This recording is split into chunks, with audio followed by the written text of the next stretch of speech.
Breaking news now. Let's get to it. It has to do with COVID-19. And the World Health Organization has just declared a global coronavirus.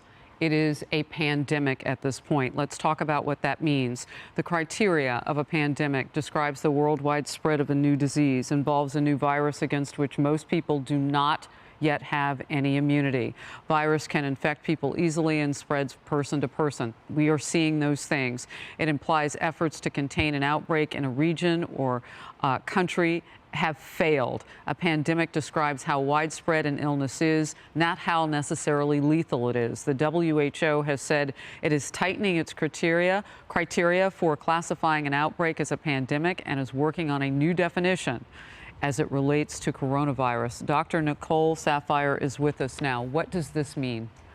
To be honest, this means nothing. This is just something we've been waiting for them to announce. A pandemic, as you have already alluded to, it is a new virus that we're not containing, and it's spreading across the globe. And this has already been happening. So it was just a matter of time before they actually called it an official pandemic. What this means is it's going to continue to give us more funding to focus on this. And this should not dissuade us from what we're already doing. What Schumer had said earlier, what we were just talking about, was saying that the only way to battle this is by treating the coronavirus. That is a very myopic view, because as we can see, the long-term financial devastation from this panic can be worse than the virus itself. So we now have called it a pandemic. Okay, great. We know that. It's already in the United States. We have community spread. The administration is doing what they can from a specialty standpoint. They're doing what they can to contain and mitigate. They're testing more. They're closing. They're not having large gatherings. Some schools are closing. They're doing what they need to do. And the word is getting out there. We're having daily briefings and people are being educated. What I am not going to pretend to know is be the economic person that President Trump is. And I think it is great that we have a president who has historically done wonderful for our economy, who's actually going to continue to focus on that while he lets the specialists and the experts focus on containing the coronavirus. Is it just semantics then, pandemic? No, the word, this is a very serious situation. Anyone who says the coronavirus is not serious, even though it is wrong. This is very serious. Any pandemic is serious, but this has been a pandemic for a while now. It means at the same time on all continents. Yeah, well, it's been on every continent except Antarctica for a while now. So it's just been a matter of time until they actually called it a pandemic. I knew it was coming. So it's just a formality, exactly. I want to hit the pause button on the money part of it, because, you know, I was reading early on that there were some countries that either weren't deploying finances for it or didn't have them. I mean, when you say it frees up the money, where's the money going to come from? Are they looking to us for that? Well, I mean, the UN hasn't, I mean, they've been criticized for how, well, you know. The World Health Organization, when they declared it an emergency several weeks ago, I mean, that alleviated or gave some funding as well. But it does come from the UN. It comes from all the different countries. Right now, you have China sending stuff to Italy, including masks and other things. And it's a matter of everyone working together. And I do believe the money that came from the package, the 6.8 or $8.3 billion that was just approved, a big swath of that actually goes to other countries to help them fight this. It's not just for U.S. use. Can we talk about what this is? Potential measures this is from the WHO, it's breaking now.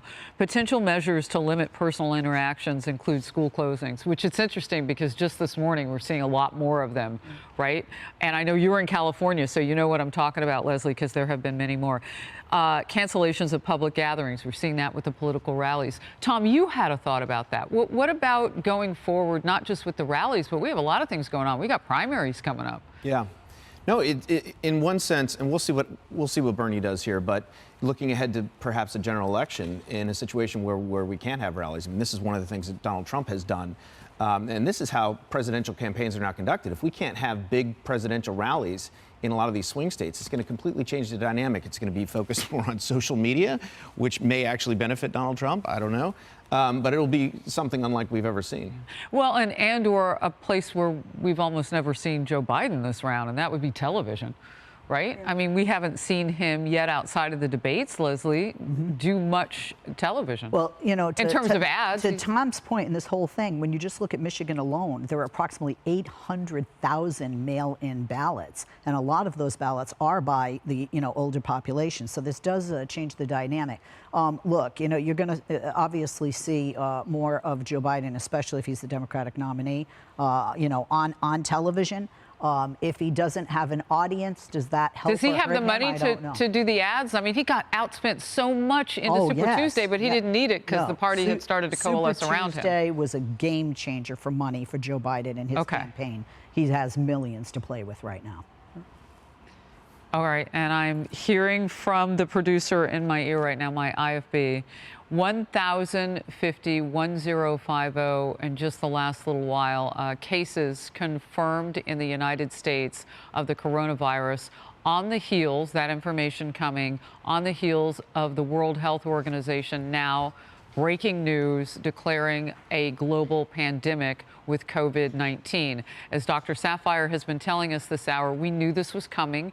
It is kind of a coding, if you will, C-O-D-I-N-G, not coding, but a coding, if you will, of where we are with the struggle to contain this worldwide. It does not mean it's become more lethal or any of that. A quick last thought? And I want to just point out, let's remember we're the epicenter of this in China. They are seeing decreasing cases every day. And even in the Hubei province, aside from Wuhan, they've reported 24-hour periods of no new cases. So less than 3 months after their first reported case, they're having decreasing cases and some areas with no new cases. So you guys, we have to ride this out and we have to be careful with the panic because that could have more long-term sequelae than anything else. Hong Kong shut everything down, right? And we've seen the governor here in the state of New York saying Westchester County is the problem, and specifically New Rochelle. Is that something that we should take a page out of the Hong Kong playbook with coronavirus and learn from them and do what they're starting to do here in New York? They were very strict once they started doing the quarantines, and I absolutely think that we're doing the right thing with New Rochelle. It seems drastic. It really does. But when you have a large amount of people who are so close to New York City, where it's a densely populated area, yes, this virus is going to continue to spread. So yes, you want to, but we should all have personal responsibility, self-quarantine. If you're sick, wash hands. Don't go out, because we don't have to cancel everything, because we can't have our country stop.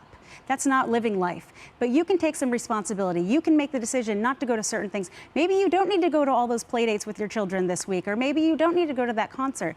But don't wait for the concert to be canceled. Make some personal decisions. Personal choices. I love that you say that. It's about self-sacrifice at this point, particularly to help protect those among us who can't fight this off.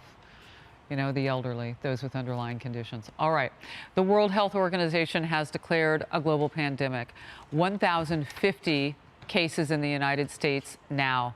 40 states with either positive or confirmed cases, presumptive positive or confirmed cases that we know of, and the District of Columbia.